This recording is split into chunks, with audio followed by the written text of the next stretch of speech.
The following video has been endorsed by the East Side World Order.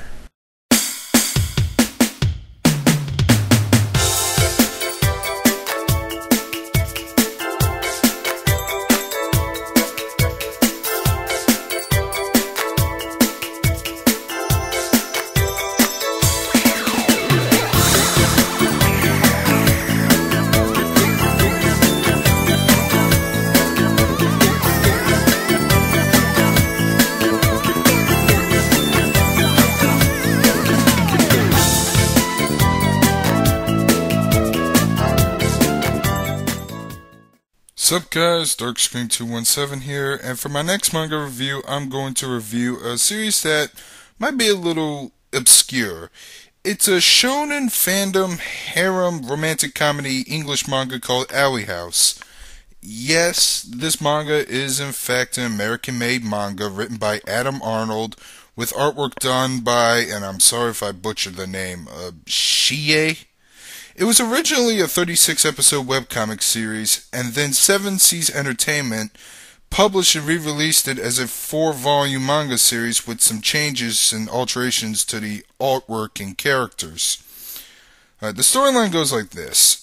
Alexis Roberts and Sandy Grayson were 2 college dorm mates at Moreland State University that were kicked out of their dorm by the dean for several infractions, which include showing hentai in the student lounge and having Sandy's pet hamster removing the dean's toupee. After they were kicked out, they found a flyer for a housing apartment called Alley House, which promises anime and manga viewing. Upon entering the anime club, they found out that all their members are crazed yaoi fangirls. Now, since yaoi fangirls are involved in this manga, it sounds like a nightmare to most anime fans. However, this is actually a really good manga. It is. I'm going to take a minute to cover some of the characters now. Now, you do know about the 2 male protagonists I mentioned, Sandy and Alexis, or he likes to be called Alex. Now, Alex is the more level-headed of the pair, while Sandy is the more obsessive anime fan. Sandy even has his room designed to be a Sailor Moon shrine. And Sandy also has a perverted pet hamster named Ichibu who steals some of the girls' panties throughout the series. Next is Elle Mathers, a rich, ill-tempered blonde bitch and the person in charge of Alley House. I don't have much to say about her except she is the vicious assertive type person if you were to, do stereotypes on harem characters. Another member is Nina Parker, a very lazy, nonchalant person, and she smokes a lot. Next is Morgan McKnight, the crazy, hyperactive redhead. She develops a crush on Alex throughout the series.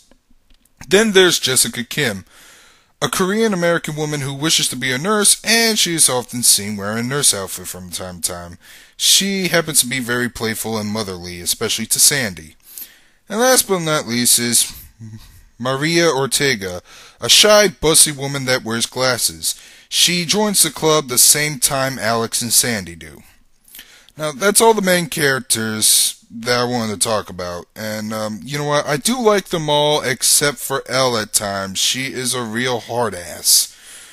You wouldn't believe the BS she put Alex and Sandy through in the first chapter when they found out that they were straight guys. Another thing I want to cover is the pop culture references in the series. There's a lot of them. There's a bunch of Japanese pop culture references, mostly anime and manga stuff, video game references, a few American references, and even references to DC Comics. Now, I actually enjoyed the use of the pop culture references more than I did with Genshiken Lucky Star, because I was able to actually get most of these pop culture references almost all the time. Possibly because most of the references were more mainstream. I mean, they did a couple references to Dragon Ball, Naruto, Cardcaptor Sakura, Final Fantasy, Melancholy Haruhi Suzumiya, Azumanga Daioh, Cutie Honey, etc., etc. Now, the artwork in Alley House. It could have fooled me into believing that this manga came from Japan. See, the artwork did a great job emulating the Japanese style very well, and there's no serious issues with continuity or bad proportions. Well, by manga standards, it isn't, if you know what I mean. Besides the artwork and pop culture references, I also like to try to cover some of the comedy as best as I can without making any major spoilers. For starters, yes, because it is also a harem manga, there's going to be some fan service in it, which didn't bother me at all because there wasn't too much of it. Of course, they also had some other funny moments, like the time they go to the mall in Hatsukan, but my favorite chapter out of the entire series had to be the one where Alex's ponytail was undone, revealing that he had long hair, and because of that, he had the ability to brainwash all the fangirls to do his bidding. Yeah, it was that messed up. The series does get a little weirder when it progresses towards the end.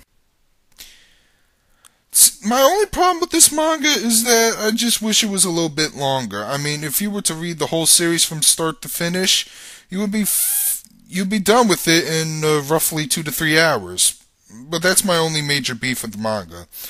So overall, if you like fandom manga like Genshiken or Lucky Star and you don't have a ridiculous hatred towards harem animes or mangas, then this is worth checking out. Like I said, there's 4 volumes or 2 omnibus collections which I picked up, and they're about $10 each.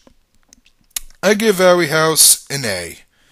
Well, I hope you enjoyed this manga review, and this is Darkscream217, signing out.